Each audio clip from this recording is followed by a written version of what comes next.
शासनपति श्रमण भगवान महावीर स्वामी के श्री चरणों में भावपूर्वक वंदन। असीम असीम उपकारी राष्ट्र संत परम गुरुदेव के चरणों में भावपूर्वक वंदन। देवानुप्रियो, अनंत तीर्थंकर परमात्मा ने स्वयं के श्री मुख से अनंत ज्ञान प्रकट करके महा उपकार किया। गंधर्व भगवंतों ने वही आगम ज्ञान को हृदयस्थ करके अनंत अनंत उपकार किया। शिष्य परंपरा से वही आगम ज्ञान कंठस्थ करके महा उपकार किया हम पर। और देवर्धि गणी क्षमा श्रमण ने वही आगम ज्ञान ग्रंथस्थ करके उपकार किया, महा उपकार किया। क्योंकि आज हमारे पास प्रभु नहीं, परंतु अक्षर देह से प्रभु है हमारे पास। 32 आगम, यह 32 आगम में तीसरा अंग सूत्र वह है श्री ठाणांग सूत्र। ठाणांग यानी स्थान। यह आगम में 1 से 10 स्थान बताए गए हैं।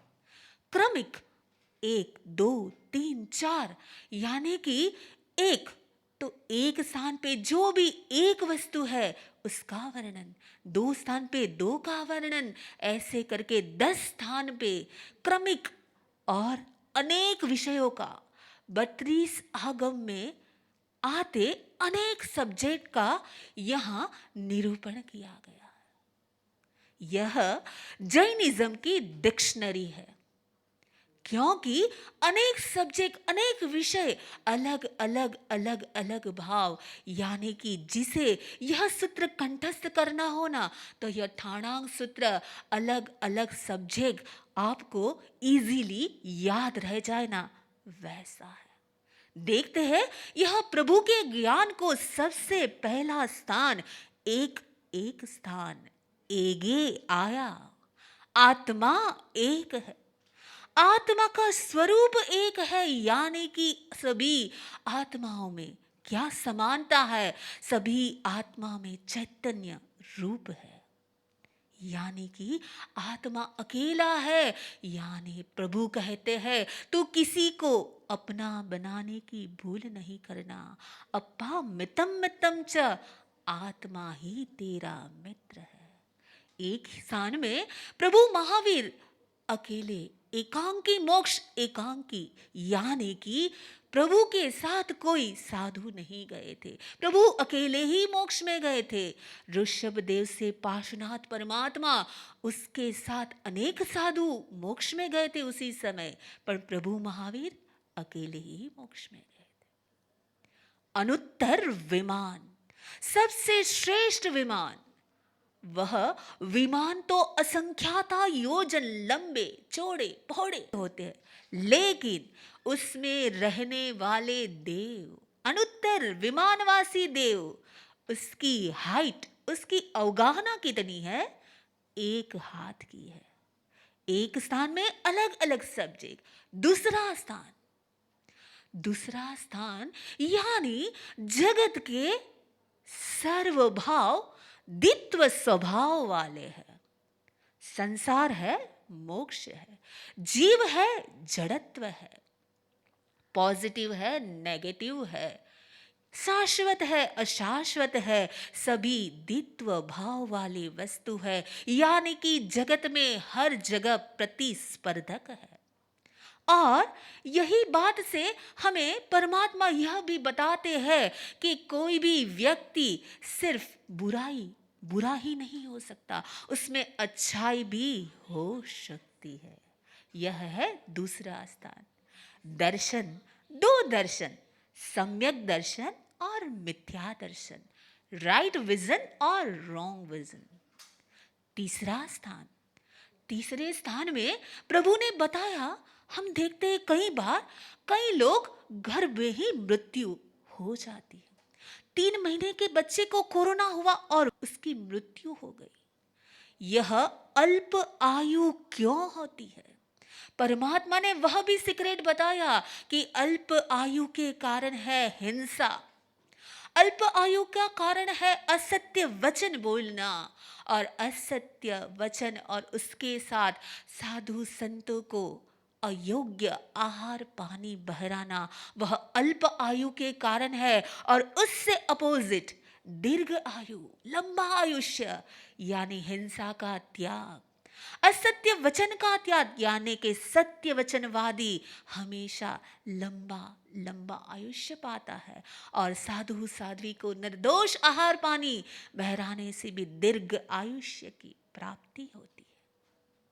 अलग अलग सब्जेक्ट, अलग अलग भाव। प्रभु ने बताया देवलोक में विशेष प्रकाश कब होता है, कब होता होगा? देवलोक में प्रकाशित तो है भूमि, लेकिन विशेष प्रकाश तब होता है जब अरिहंत परमात्मा, अनंत उपकारी, वह अरिहंत परमात्मा का जन्म होता है। दूसरा कारण, अरिहंत परमात्मा की दीक्षा होती है। वह पंचमुष्टि लोच करते हैं, संसार का त्याग करते हैं, महाविनिष्क्रमण करते हैं, तभी तभी देवलोक में विशेष प्रकाश होता है। और तीसरा कारण, जब ही अरिहंत परमात्मा सर्वज्ञ बनते हैं, केवल ज्ञान को प्राप्त करते हैं, 4 घाती कर्म क्षय करते हैं, उसी समय, केवल ज्ञान कल्याण के समय देवलोक में प्रकाश प्रकाश प्रकाश होता है। आगे चलते हैं, देखते हैं कि सभी जीव को माता और पिता से किसकी प्राप्ति होती, क्या प्राप्त होता है? माता और पिता से संतान को 3 अंग की प्राप्ति होती है। कौन से अंग? माता से रक्त, मांस और मस्तक यानी मगज, और पिता से क्या मिलता है? पिता से संतान को पिता की ओर से हड्डी, मज्जा, बोन मैरो, और दाढ़ी और मूछ के बाल मिलते हैं। कितना कितना सूक्ष्म ज्ञान, कितना रहस्य प्रभु ने यह आगमों में दिया है।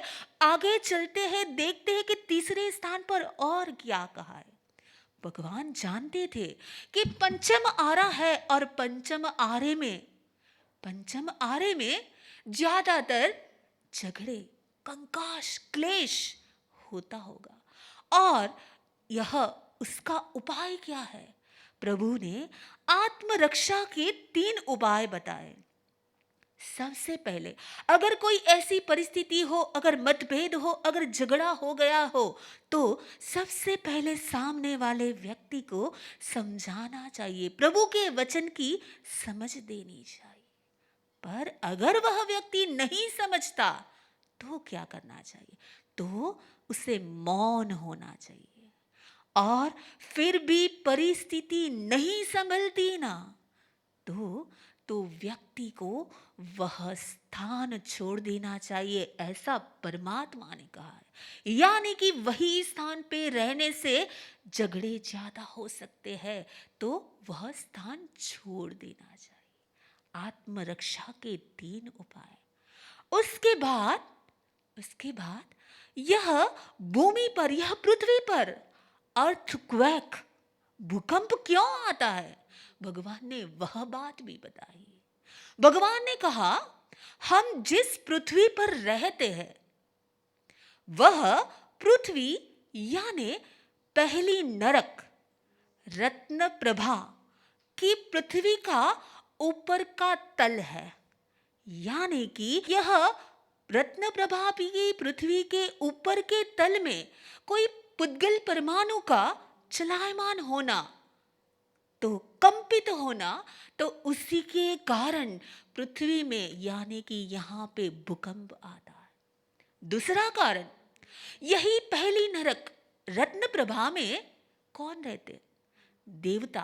व्यंतर देव रहते हैं। व्यंतर जाति के देव जब उछल कूद करते हैं ना, तभी हमारी पृथ्वी में भूकंप आता है।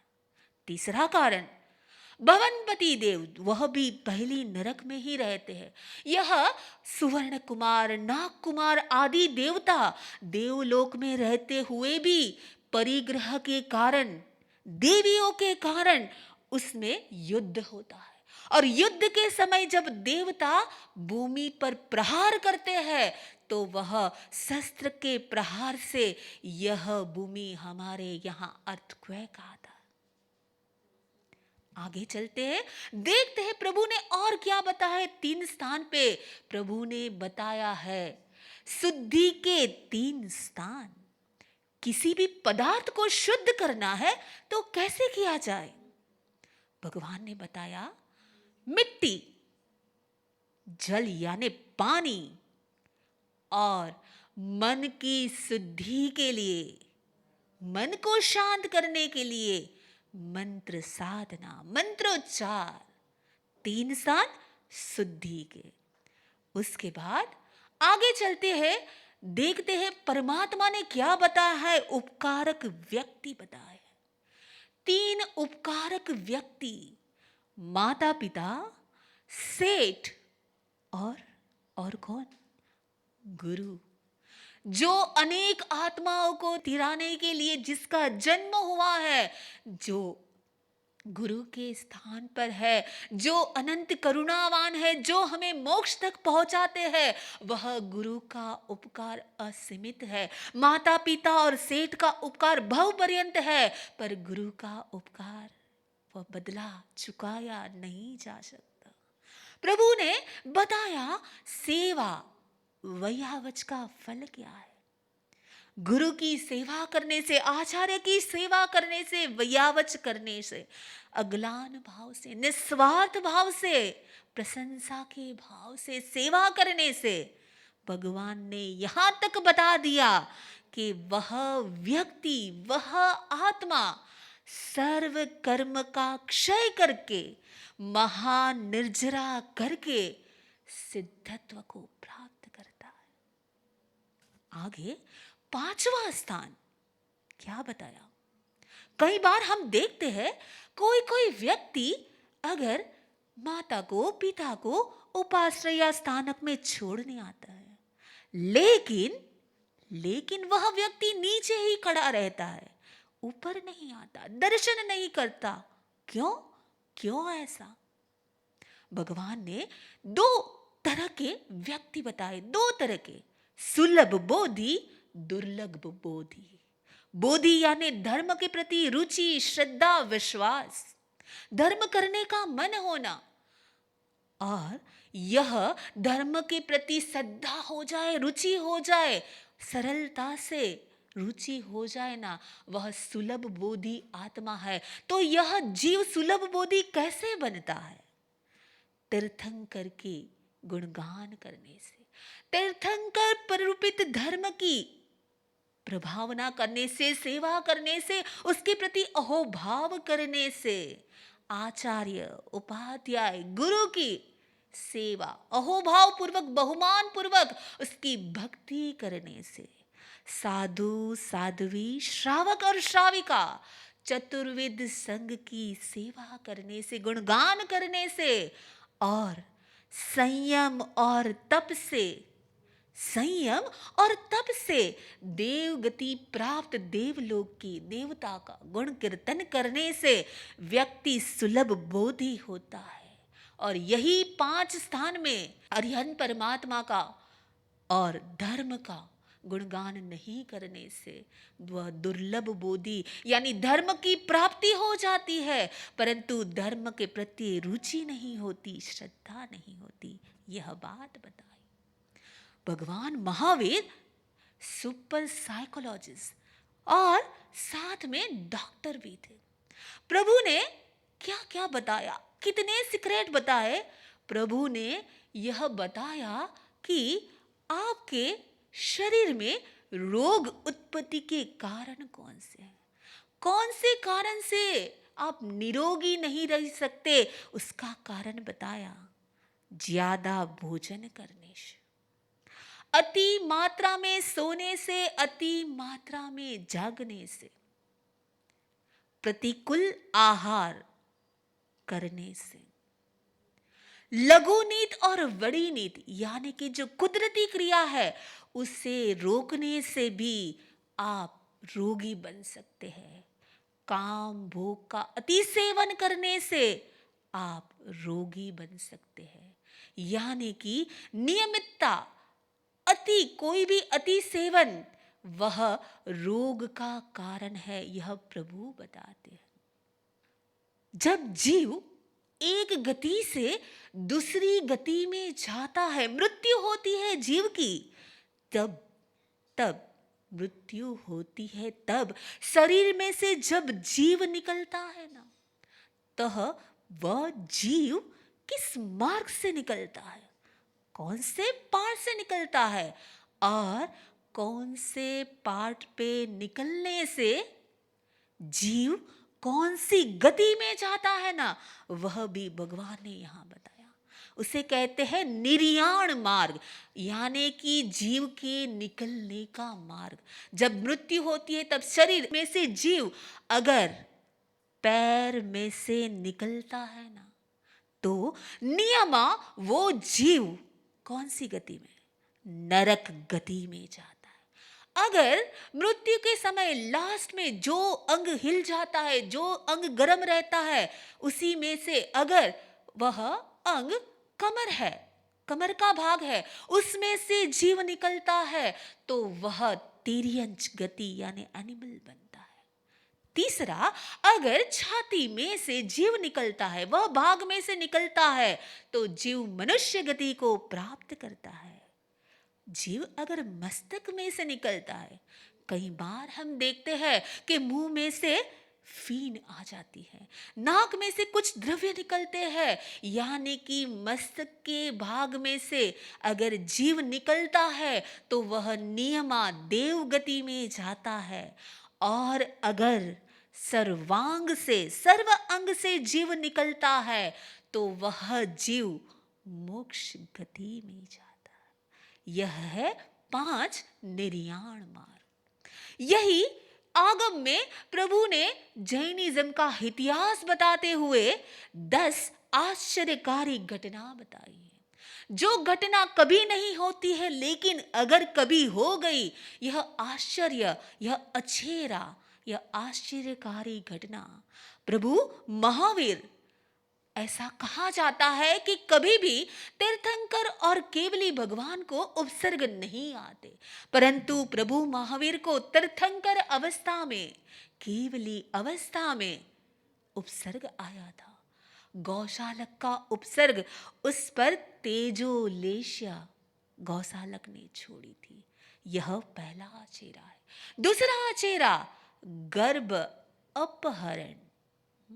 तीर्थंकर का जन्म क्षत्रिय कुंड में ही होता है, क्षत्रिय कुल में ही होता है, लेकिन पूर्व कर्म के कारण भगवान महावीर ब्राह्मणी की कुक्षी देवानंदा की कुक्षी में, माता देवानंदा की कुक्षी में जन्म लेते हैं, और इंद्र की आज्ञा से हरिण गमेशी देव द्वारा देवानंदा माता की कुक्षी से त्रिशला माता की कुक्षी में जीव का सहरण होता है, गर्भ अपहरण। यह भी आश्चर्यकारी घटना है। प्रभु महावीर जब केवल ज्ञान की बात पहली देशना दी थी, तब ऐसा कहा जाता है कि वह अभावित परिषद थी। किसी भी व्यक्ति ने उस समय श्रावक व्रत या साधु व्रत ग्रहण नहीं किया था। और तीर्थंकर परमात्मा हमेशा हमेशा पुरुष ही रहते हैं, लेकिन 19वें तीर्थंकर प्रभु मल्लीनाथ ने पूर्व के जन्म में माया कपट की थी, और उसी के कारण उसी के कारण तीर्थंकर तो बने, लेकिन स्त्री के रूप में, स्त्री वेद का बंद किया था, इसीलिए स्त्री के रूप में वह तीर्थंकर बने। यानी कि प्रभु ने इतिहास भी बताया, भूगोल भी बताया, खगोल भी बताया। प्रभु महावीर सुपर साइंटिस्ट। कई बार हम देखते हैं रास्ते पर से कोई पागल व्यक्ति पसार होता है। यह पागल व्यक्ति क्यों बनता है? क्यों? अगर साइंस को पूछा जाए तो वो कहेगा, उस व्यक्ति के प्रेजेंट को देखकर वह कहेगा कि यह व्यक्ति को ऐसा ऐसा है, इसलिए वह पागलपन का शिकार हो गया है। लेकिन सर्वज्ञ का साइंस, प्रभु महावीर का साइंस क्या कहता है? प्रभु महावीर तो उस व्यक्ति के प्रेजेंट नहीं, पर उस व्यक्ति के पास्ट को भी देखकर ओ व्यक्ति क्यों पागल है ना, उसकी रीजन बताया है। पागलपन आना उसकी रीजन है, प्रभु ने बताया। तीर्थंकर प्रभु की अशातना करने से, उसके अवर्ण बात बोलने से, उसकी निंदा करने से, तीर्थंकर परुपित धर्म की अवज्ञा करने से, निंदा करने से, हिलना करने से, गुरु आचार्य उपाध्याय की अवज्ञा करने से, हिलना करने से, यानी कि अगर भक्ति भाव से, अहो भाव से तीर्थंकर परमात्मा, तीर्थंकर के धर्म की भक्ति, अहो भाव, श्रद्धा की जाए ना, तो व्यक्ति हमेशा बुद्धिवान होता है। यही आगम में 10वें स्थान पर आज की सबसे बड़ी समस्या प्रभु जानते थे, और प्रभु ने यह समस्या का सॉल्यूशन 32 आगम में एक भी ऐसा प्रॉब्लम नहीं होगा जिसका सॉल्यूशन यह आगम में न हो। प्रभु ने यह पंचम आर्य की स्थिति को जान के प्रभु ने बताया कि अगर आपको याद नहीं रहता, आप कंठस्थ करते हैं, मेहनत करते हैं, लेकिन आपको ज्ञान की प्राप्ति नहीं होती, याद नहीं रहता, स्मरण शक्ति कमजोर है ना, तो प्रभु ने उसके उपाय 10 नक्षत्र के नाम, 10 नक्षत्र। कौन से 10 नक्षत्र? पूर्व भाद्रपद, पूर्व फाल्गुनी, पूर्व साढ़ा, हस्त, चित्रा, आद्रा नक्षत्र, पुष्य नक्षत्र, मूल नक्षत्र, आश्लेषा नक्षत्र। 10 नक्षत्र के समय पर, 10 नक्षत्र जब भी हो, उस समय अगर व्यक्ति ज्ञान अभ्यास करता है, कंठस्थ करता है, तो वह नक्षत्र की असर उस व्यक्ति पर होती है और उसे ज्ञान की वृद्धि होती है, ज्ञान तुरंत ही याद रह जाता है। यह आज का साइंस हमें साउंड थेरेपी कहता है। आज का साइंस कहता है कि म्यूजिकल इंस्ट्रूमेंट में से जो आवाजें आती है, जो साउंड निकलता है, वह साउंड की इफेक्ट होती है। परंतु प्रभु महावीर ने, सर्वज्ञ ने 2500 साल पहले बता दिया कि म्यूजिकल इंस्ट्रूमेंट की असर, साउंड की असर तन और मन पे होती है। अगर आपको हाई बीपी रहता है, ब्लड प्रेशर हाई है, तो आपको क्या करना चाहिए? बांसुरी, फ्लूट सुननी चाहिए। और अगर आपका बीपी लो रहता है तो आपको तबले की आवाज सुननी चाहिए। इस प्रकार प्रभु के आगम में अनंत रहस्य है।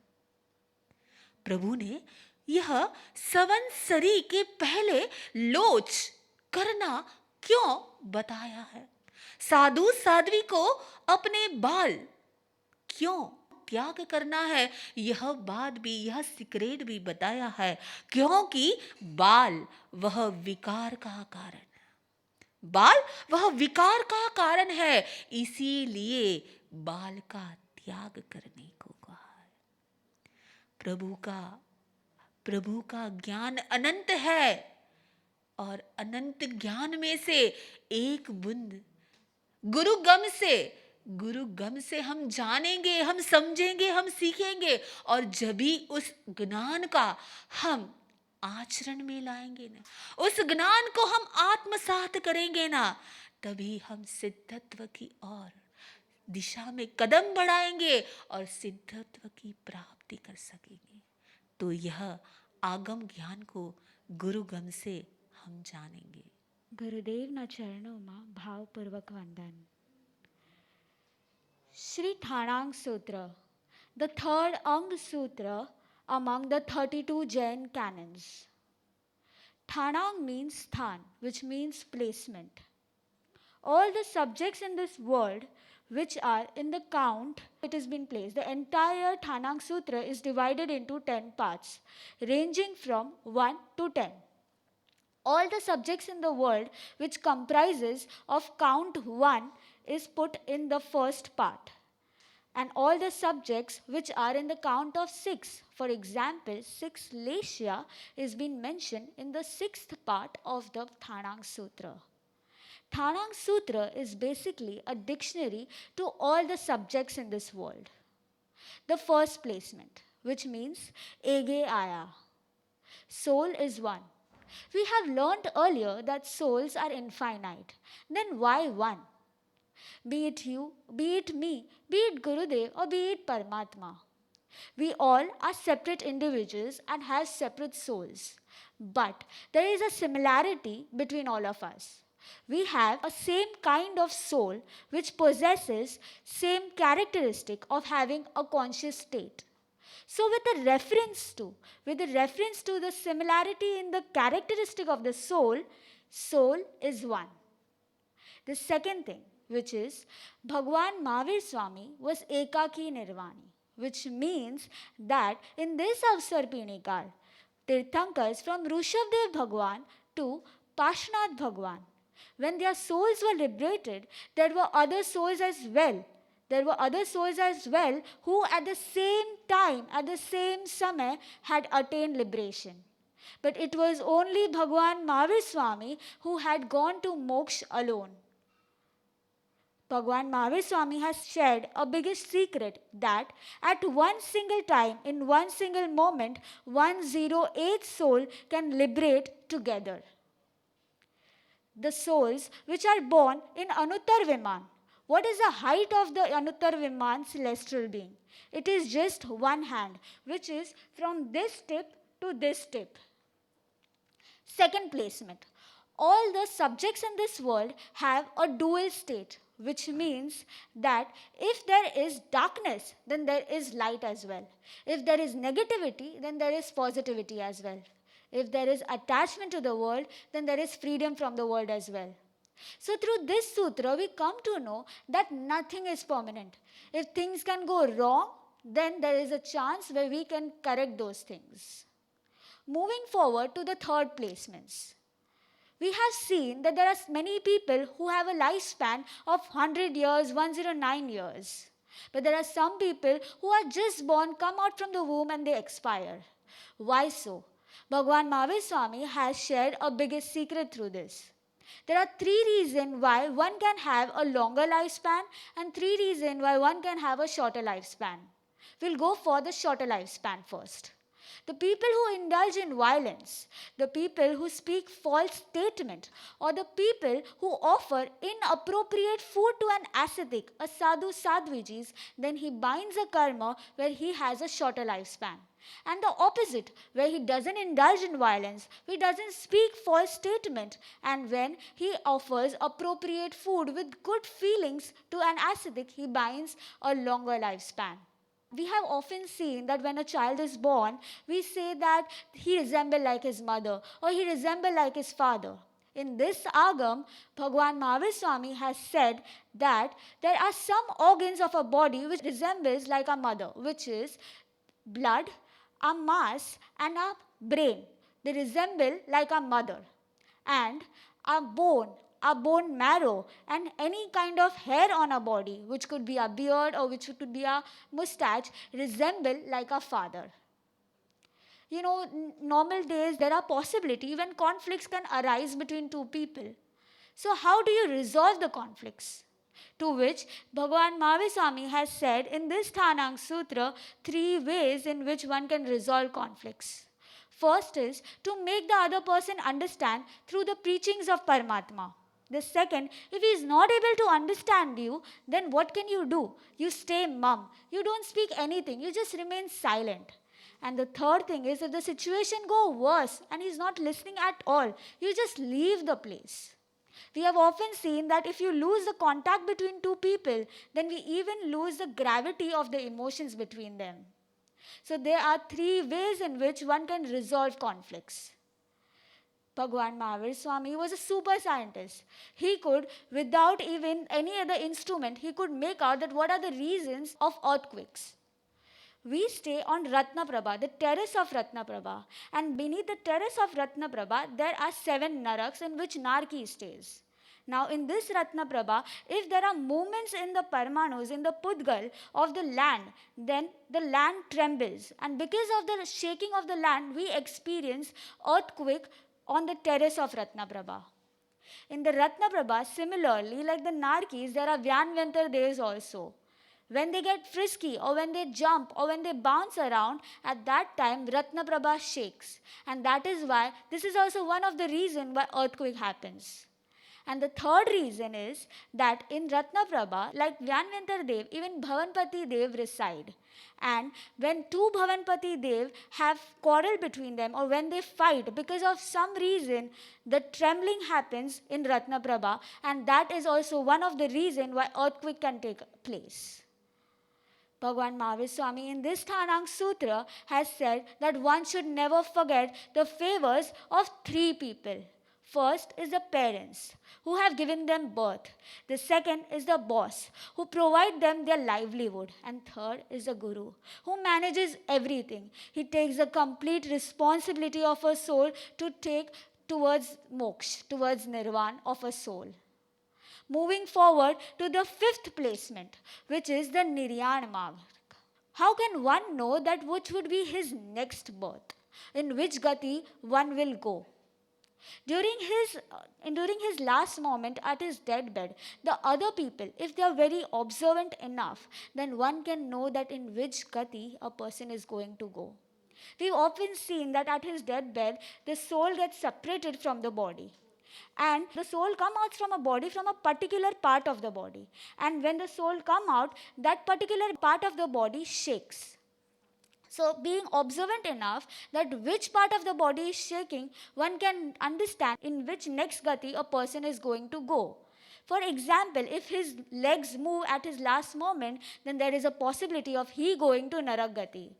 If his waist moves, then there's a possibility of he going to Tiryanj gati, which is animal and plant kingdom. If his chest moves, then there's a possibility of a person going to Manushya gati. And if his head moves, then there's a possibility of he going to Dev gati. We've often seen when the person dies, his eyes remain open or his mouth remain open. Even that is a state of he going to Dev gati. So these are the 5 Niryan Marg.